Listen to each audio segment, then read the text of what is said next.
La Racine, c'est ce tournant du début des années 80, d'une certaine phase du capitalisme qui n'était pas particulièrement exaltant auparavant.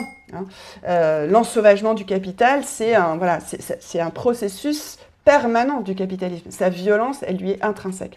Mais il y a eu cette nouvelle phase du capitalisme, qu'on a pu appeler néolibérale, peu importe, c'est une phase d'absolutisation du capitalisme, de marchandisation généralisée, où tout doit devenir marchandise, la moindre parcelle de nos existences. Et ça a commencé au début des années 80. Et pour ce qui concerne la France, avec une gauche qui bascule, en fait, dans une droite, parce qu'à partir du moment où elle change de critères radicalement, où ce n'est plus la justice, l'équité, l'émancipation, mais plutôt des critères d'investissement, de rentabilité, des critères boursiers, des critères monétaires.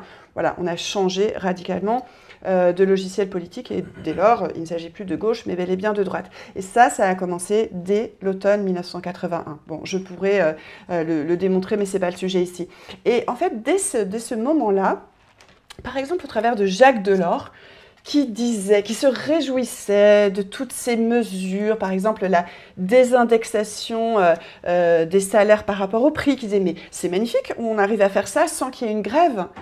Il faut considérer désormais le marché, les valeurs de l'entreprise comme aussi immuables que des étoiles dans la nuit. Pour moi, il y a un trait à tirer entre Delors et Macron, comme des formes de machines de guerre. Voilà, c'est une machine de guerre.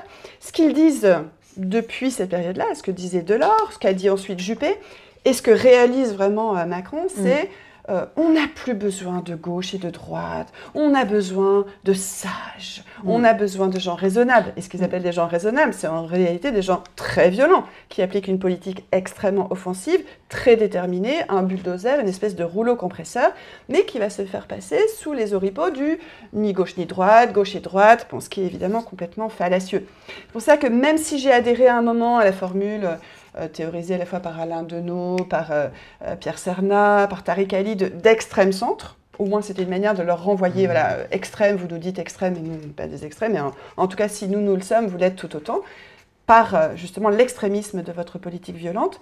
Finalement, cette expression, elle me semble encore trop euphémisée, elle me semble encore trop douce pour caractériser cette politique qui consiste à passer outre l'idée même, en effet, qu'il y aurait une gauche et une droite, alors qu'il y en a une, bel et bien.